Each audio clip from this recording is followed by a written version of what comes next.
joining me for the interview. Most welcome. Thanks for having me. So, how's your day going? Looks like you're comfy. I am barely just waking up.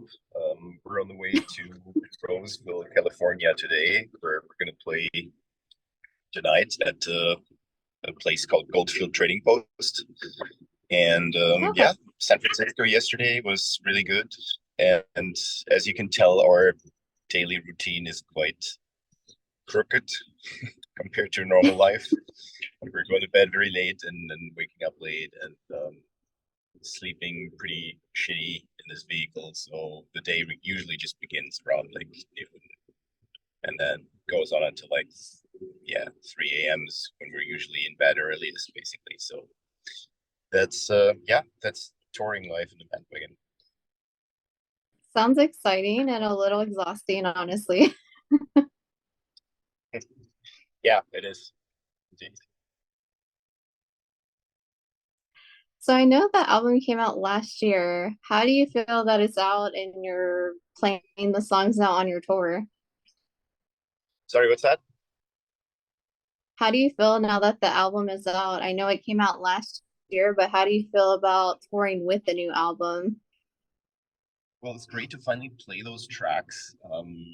We got a little bored with the Phanerozoic 2 material that we've been touring with a lot, so it feels great to play fresh stuff now. Although, yeah, the album has been written in 2020 and it only came out last year, but for us, it's not really new material either. It's just been in the works for so long.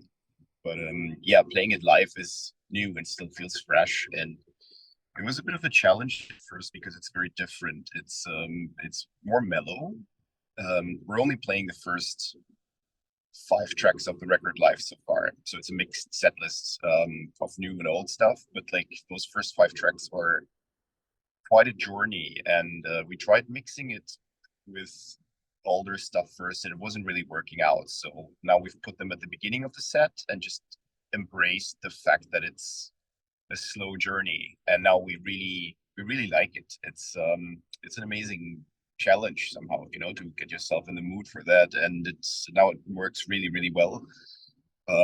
Yeah, but we had to learn it first because it's different. It's a different game compared to the previous Right. 2 records. So yeah, we had to just adjust to that and learn how to do that properly. So, how did you feel when you played those new tracks for the first time in front of a live audience? It always sucks.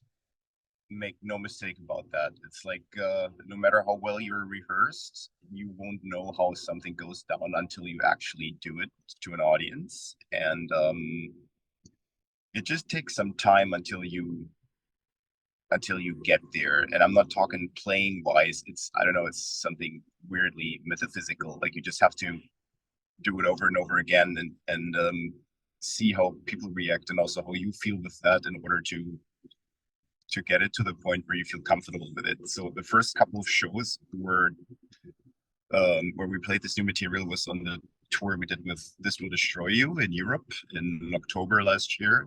And like I said, it sucked in the beginning. We didn't really feel it from the beginning, but it took only a couple of days, and then we were like, okay, we made some adjustments to the set, and that really helped. And then once we put all those new tracks at the beginning and just kind of built the set in a way that it's really building up in intensity towards the end, that's when we started really liking it and really feeling it, and then it started becoming fun to play those tracks. But yeah, it's always a journey to get there. For sure. What is your favorite song to play live off of the five track that you do play live? Off the last record, you mean, or Yes. um, hard to say. Like I said, the whole thing is kind of like one piece.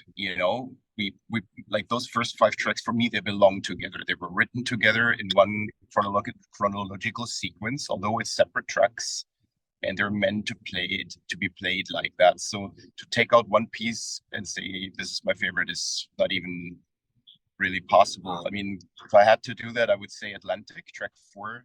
It's just such a Hmm. nice build up, and when it explodes at the end, and it's kind of like the first real heavy moment of the album. That's always like super rewarding to play. That like everyone's waiting for that heavy riff to kick in, and then you finally get there. That's awesome. But I also really enjoy playing Sea of Reeds third track, which is very calm and quiet, but rhythmically very intricate.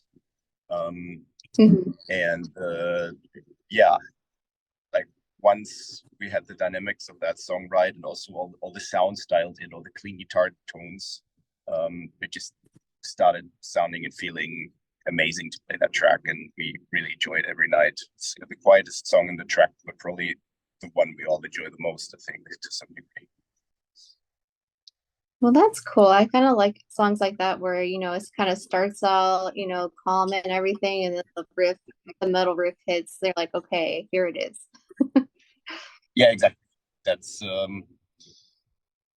that buildup of intensity is just something that is super rewarding, both for you in the audience as well as for us as musicians. And I've always, yeah, I've always loved bands that manage to do that live. To go seamlessly from very quiet, clean stuff into like super heavy, abrasive stuff. And yeah, that worked really well with this new album, especially these first 5 tracks in a sequence. For sure. Is there anything you wish you would have done differently with the album? If you could like go back in time? To be honest, it's probably the first time I will say that no, which makes me very happy.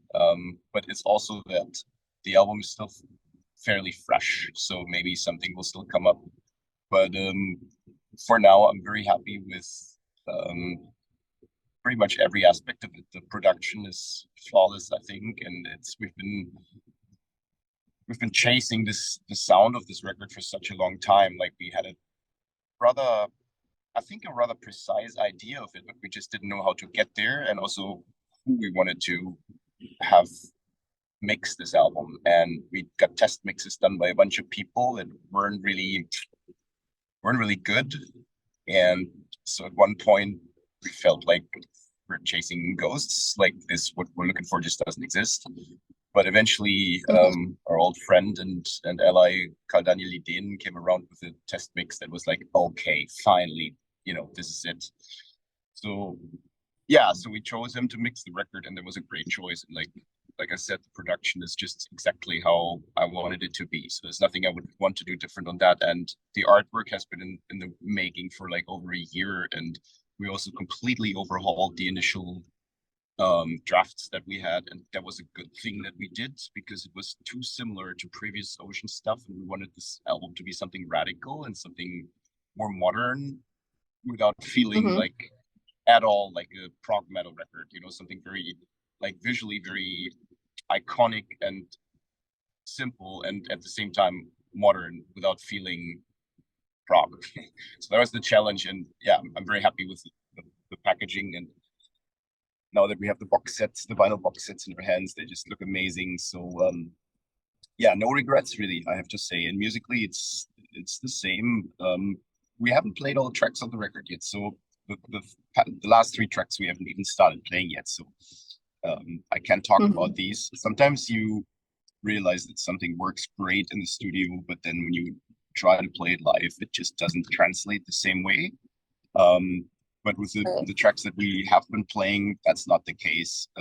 It works great. So yeah, it's maybe also a matter of growing up and writing more maturely. Mhm. Don't have these moments afterwards where you're like, oh, I should have done that different. Like everything's been very well thought through, and by the time we recorded, it was more than just demos. Like every detail was like really fleshed out and tested and had been for a long time. So that's probably why there's no Right. regrets now, and why we just feel comfortable with how we've done it. I think, yeah. For sure. And I really like the artwork of the album. It's very different. It's almost like it's simple, but it's like the optical illusion, so it's like intriguing as well. Yeah, exactly. Yeah, that was the idea somehow. And yeah, we wanted to pick up the circular theme that was already present on the Phanerozoic records, but in a different way. Still alluding to the great theme of eternal recurrence that we've was kind of like the backbone of Phanerozoic 2, but at the same time taking it away and like putting it into a different context. And this was a collaboration between our old um, friend Martin Quam, who did the album artworks for the previous four records, and Hmm. a new friend, a German guy, Stefan Alt, who I know through the collaboration on the Lustmord tribute album that we've released via Pelagic last year.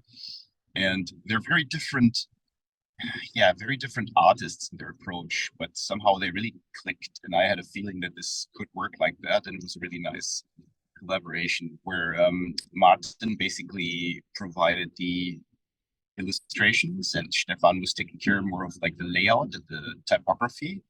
And yeah, that most of the time that doesn't work because every artist has their own ideas of how to do things. But in this case, it worked out super well, and they were just complementing one another, and they were both happy with the different case. Yeah, for sure. I definitely think everything worked out with the album and it looks great. So, but I Thanks. would like to ask, how is your US tour going so far? I know you played a few shows already and still got a few more to go. It's been super good. Um, yeah, we're currently on the West Coast. We just made our way down from the Pacific Northwest. Seattle was out of control. It was my personally my favorite show of the tour. It was really good crowd, and I like that venue. I've seen a lot of shows there myself at El Corazon, like Neurosis in 2006 when I used to live in Seattle for a month or two. And we've played there in 2011, I think, with Between the Bird and Me. So it was great to go back there and headline and have an almost sold out shows. That was, yeah, that was my favorite show so far. But it's been great everywhere on the East Coast too. Baltimore, New York, Boston, Montreal, Toronto, all super good shows. Chicago was amazing. And yeah, we didn't really know what to expect from this tour because we haven't been headlining here in such a long time. Hmm. Um, if I get tossed around here like laundry in a washer, that's because I'm in a bandwagon. That's how it feels to drive in a bandwagon. No problem. um, yeah, we didn't really know what to expect from this because the last time we headlined the States was in 2014 back then. Hmm. And then we didn't come back until 2022, the tour we did with Leprous, and then later in the year with Catatonia. Those were good tours, but they were not ours. So we had no idea how this was going to go. And it's been going super well, like much better than we expected. Been selling shipments of merch, turnouts have been good. And we kind of learned also how to tour the US. You know, it's not so easy for a band from overseas because everything is different here. Distances are much larger than in Europe. All of our deals usually come with accommodation provided by the promoters. So you will get hotels where, like hostels or whatever, and here you're basically on your own. So Hmm. that's why we've been like doing this in a bandwagon. We used to do it in a van and just sleep on people's floors. But we don't want to do that anymore. And yeah, it's bumpy and it's rough sometimes, but you do have a place to lay down and to sleep on long drives, so that's great. And we've built a network of good people across the continent where we can stay and shower and to feed us and take care of us somehow. And so yeah, it's become very rewarding to tour here, and the crowds are just great and people are very much into what we do. I think half of our fans on Spotify are actually Americans. We have a pretty solid size audience here. And Hmm. everyone's been waiting for us to headline. And now we're finally doing a 90-minute set, which at first we were all like, shit, this is crazy long. And we were like, okay, let's only do that on exceptional shows. But we've been doing it almost every night on this tour. I think there was one night when we didn't do it. So that tells you that it feels right, and it's been a very good tour. Yeah, for sure. What are you looking forward to the most on this tour? Is there anything like super exciting or anything you're looking forward to? Besides seeing all your awesome fans, of course. So show wise, I think we've already had the ones that I've been looking forward to the most. But there's still LA coming up. I'm really looking forward to that one, and Atlanta as well. Those have always been like strongholds for us.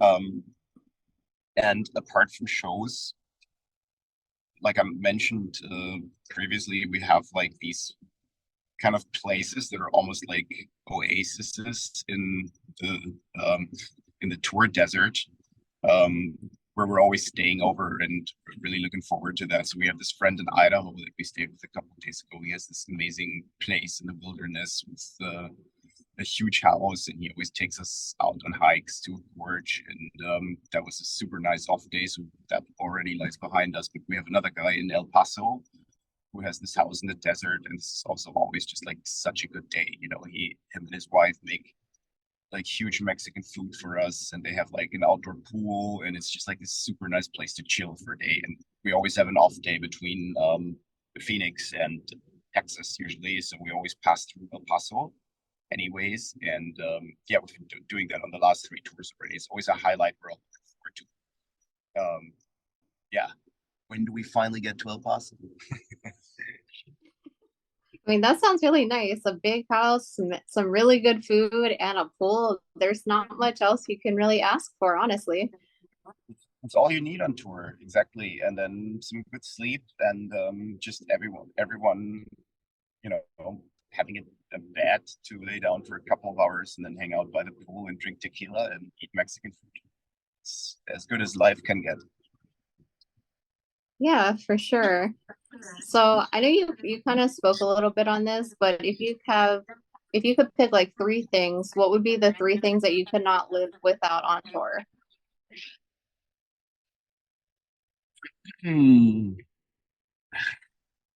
First, I have to say my sleeping pills. Sounds like I'm a junkie, but yeah, I only use them when I really need them, but I do need them. I have very light sleep, and conditions on tour are extremely like not in favor of good sleep for many reasons. You have other people snoring in the bus. You get thrown around because that bandwagon is bumpy as fuck, and yeah, so it's hard for me to find rest really, even if I lay down. So I need my sleep. It's simply very important. Otherwise, I wouldn't function. And True. then good food is extremely important. You usually only eat once per day because you get up around noon, then it's load in time. Then I usually go for coffee somewhere and work a bit on my laptop and sound check. And then you eat in the evenings. You only have one meal per day. So by the time you eat, you're very fucking hungry. And then if you don't have good food around, um, it gets frustrating. Everybody needs that, and it improves the mood of everyone in the tour party so much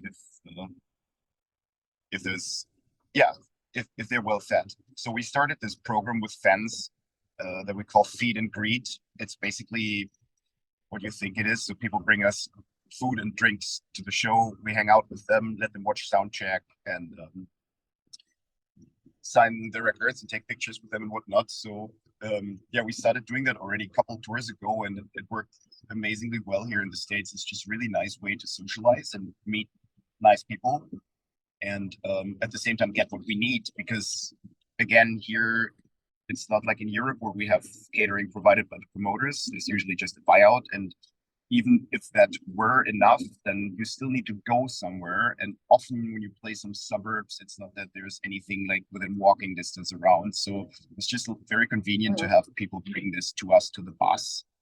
And we've been living like kings on this tour. People have been bringing us sushi and pizza and home cooked Mexican food and like baked pies and cookies and we have everything. So the bus, like the fridge, is constantly stuffed with food, and David is operating and managing a list where people can sign up and tell us what they're intending to bring, because we have to direct it a bit. Otherwise, we end up like with 25 bottles of gin, that we're not gonna, that even us are not gonna be able to drink within the next 30 days. So we have to kind of like steer it a bit and direct it and ask people what we really need. And sometimes it's things like just cutlery and plates or water, or cereals or honey for a week's throat. And sometimes it's just meals and booze, of course. So yeah, but Hmm. our system is really good, and it's a really fun program, and our fans seem to really enjoy that, and they get to see a bit what life in the boot is like, in the bandwagon and sound checking and everything. So, yeah, food was number two. And what's number three? Sleep, food, and